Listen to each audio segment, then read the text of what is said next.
अस्सलाम वालेकुम दोस्तों, उर्दू वीडियो यूट्यूब चैनल पर खुश आमदीद। अज की जी स्टोरी है वह है चौधरी नादर गुज्जर की। यह कसूर के मशहूर बदमाशों च एक बदमाश गिने जाते हैं तो जिन्हों का पूरे पंजाब के गुज्जरां नूं कोई ऐसा गुज्जर नहीं होएगा जिन्हों ना पता हो कि यह कसूर के नादर गुज्जर ने। दोस्तों पूरे पंजाब इन्हां दा पूरा असर रसूख है। तो दोस्तों नादर गुज्जर कसूर का रहन वाला है जी। दोस्तों इन्हों पंजाब के मशहूर बदमाशों चों एक बदमाश गिनिया जाता है जी। दोस्तों नादर गुज्जर कतल इकदामे कतल बत्ता वसूली दे केसां च मुलवस रहा, लेकिन अजकल तमाम केसां तो बरी ने। तो नादर गुज्जर नूं अबद बॉक्सर का एक बड़ा खास बंदा समझा जाता सी। ते दोस्तों इन्हां दी दोस्ती बड़ी पुरानी दोस्ती है।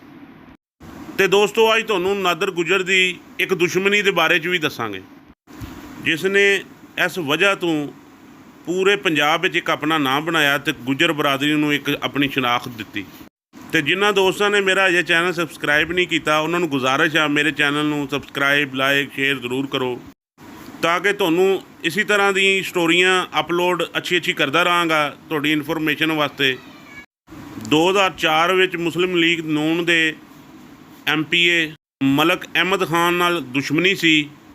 उस वक्त मलक अहमद खान के वालद मलक नूर अहमद खान MNA सी। इन्हां दी लड़ाई की वजह एक 8 कनाल रकबा सी जिसकी वजह तो यह लड़ाई शुरू हुई। नादर गुज्जर ने यह रकबा मलक सईद बहावा उन्होंने कोलों खरीदिया सी।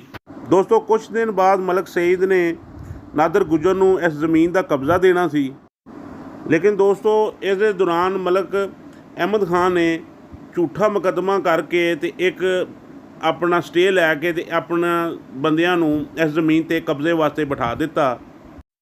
दोस्तों उस टाइम मलक अहमद खान दे दो भाई बड़ी आला पोस्टां ते अपना अफसर लगे सी ते मलक अहमद खान नूं उन्हां दी भी सपोर्ट हासिल सी। ते जिहड़े इन्हां दे वालिद सी उस टाइम उस वक्त दे MNA सी। तो दोस्तों जो नादर गुज्जर नूं इस गल का इलम होया कि अहमद खान ग्रुप के लोगों ने इन्हें जी ज़मीन खरीदी थी उस पर कब्ज़ा कर लिया। तो दोस्तों नादर गुज्जर ने उस वक्त अपना कुछ अपने साथियों समेत जाके जिहड़े उत्थे बंदे कब्जे ते बैठे सी उन्हां ते जाके फायरिंग करती।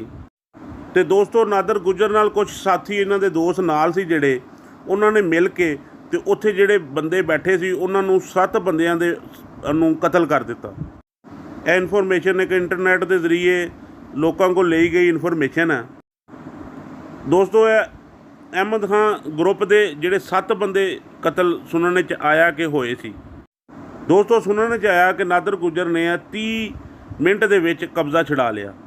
दोस्तों फिर चंद दिन तक ही यह रकबे ते कब्ज़ा बरकरार रहा।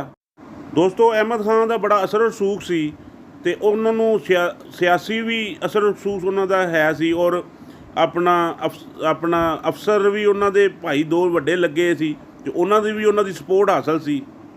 बस दोस्तों फिर उस तो बाद इन्हां दे खिलाफ नादर गुज्जर के खिलाफ कतल दे दहशतगर्दी के मुकदमात दर्ज कर लिते गए। दोस्तों उस वक्त नादर गुज्जर ग्रुप नूं कोई सियासी ग्रुप की कोई हमायत हासिल नहीं सी। दोस्तों इसी वजह तो वो 3 साल जेल दे विच कैद रहे ते नादर गुज्जर साहब ने अपने मुकदमात का सामना किया। दोस्तों कुछ सुनने च आया वीडियो लोगों ने भी लाया जिन्होंने उन्होंने सुनने च आया कि कसूर के जिहड़े DSP सी उन्होंने नादर गुज्जर नूं अपने दफ्तर च बुलाया कि नादर गुज्जर साहब नूं सुलह का अपना दबाव डालिया कि तुसी, लेकिन नादर गुज्जर साहब ने अपनी ज़मीन देने तो इनकार कर दिता। तो फिर उस वक्त DSP साहब ने नादर गुज्जर साहब दे थप्पड़ मूँह ते मारिया। दोस्तों यह जिहड़ा DSP सी यह अपना अहमद खान का सक्का भाई सी। ते दोस्तों उस वक्त नादर गुज्जर ने भी DSP दे मूँह ते उहदे मुलाजमां दे सामने उहदे मूँह ते थप्पड़ मारिया। बस जी दोस्तों फिर नादर गुज्जर ने यह गल दिल च रख लई। तो दोस्तों कुछ अरसा गुजरन तो बाद नादर गुज्जर साहब इन्हां सारे मुकदमिਆਂ तो बरी हो गए सी। ਤੇ ਦੋਸਤੋ ਮਦਈ ਪਾਰਟੀ ਨੇ ਇਹਨਾਂ ਨੂੰ ਖੂਨ ਆਪਣਾ ਮਾफ़ ਕਰ ਦਿੱਤਾ ਸਾਰਿਆਂ ਨੇ, ਤੇ ਇਹਨਾਂ ਕੋਲ ਇੱਕ ਭਾਰੀ ਰਕਮ ਵਸੂਲ ਕਰ ਲਈ।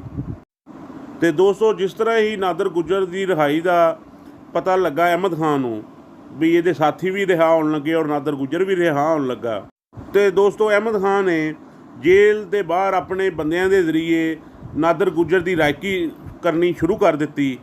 ਤੇ ਆਪਣੇ ਬੰਦੇ ਉਹਨਾਂ ਨੇ ਅਹਿਮਦ ਖਾਨ ਨੇ ਜੇਲ੍ਹ ਦੇ ਬਾਹਰ ਆਪਣੇ ਤਾਇਨਾਤ ਕਰ ਦਿੱਤੇ ਨਾਦਰ ਗੁੱਜਰ ਦੀ ਰਾਇਕੀ ਵਾਸਤੇ।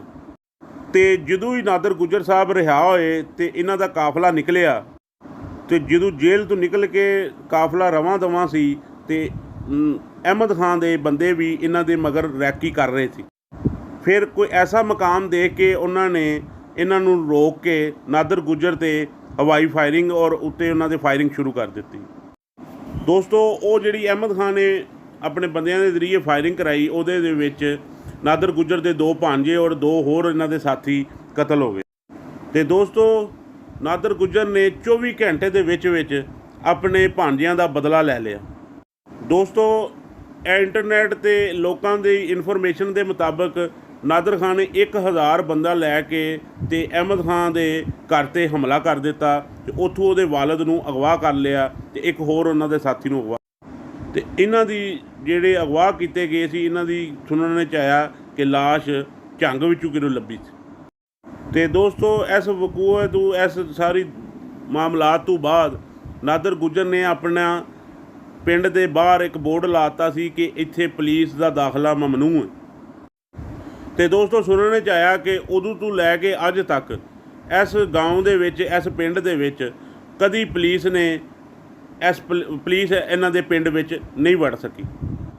ਤੇ ਦੋਸਤੋ ਇਸ ਦੁਸ਼ਮਣੀ ਨੂੰ ਖ਼ਤਮ ਕਰਨ ਵਾਸਤੇ ਇੱਕ ਮੁਲਤਾਨ ਦੇ ਮਸ਼ਹੂਰ ਸਿਆਸਤਦਾਨ ਨੇ ਚੌਧਰੀ ਅਬਦੁਲ ਵਹੀਦ ਰਾਹੀਂ, ਉਹਨਾਂ ਨੇ ਫਿਰ ਕੋਈ ਕਿਰਦਾਰ ਅਦਾ ਕੀਤਾ, ਇਹਨਾਂ ਦੀ ਸੁਲ੍ਹਾ ਕਰਾਉਣ ਦੀ ਕੋਸ਼ਿਸ਼ ਕੀਤੀ। ਇਹਨਾਂ ਤੋਂ ਇਲਾਵਾ ਹੋਰ ਬੜੇ ਸਿਆਸਤਦਾਨ ਸੀ, ਚੌਧਰੀ ਤਾਰਕ ਬਸ਼ੀਰ ਚੀਮਾ, ਹੋਰ ਕਾਫੀ ਸਿਆਸਤਦਾਨ ਸੀ ਜਿਨ੍ਹਾਂ ਨੇ ਇਹ ਸਾਰੇ ਮਾਮਲੇ ਨੂੰ ਠੱਪਣ ਦੀ ਕੋਸ਼ਿਸ਼ ਕੀਤੀ, ਇਹਨਾਂ ਦੀ ਸੁਲ੍ਹਾ ਕਰਾਉਣ ਦੀ ਕੋਸ਼ਿਸ਼ ਕੀਤੀ। ਤੇ ਦੋਸਤੋ ਇਹਨਾਂ ਸਾਰੇ ਦੋਸਤਾਂ ਦੀ, ਸਿਆਸਤਦਾਨਾਂ ਦੀ ਕੋਸ਼ਿਸ਼ ਤੋਂ ਬਾਅਦ ਇਹਨਾਂ ਨੇ ਫਿਰ ਇਹਨਾਂ ਦੀ ਇੱਕ ਸੁਲ੍ਹਾ ਕਰਵਾਤੀ ਤੇ ਔਰ ਬੜੀ ਤਹਿਰੀਰੀ ਤਰੀਕੇ ਨਾਲ ਸੁਲ੍ਹਾ ਹੋਈ।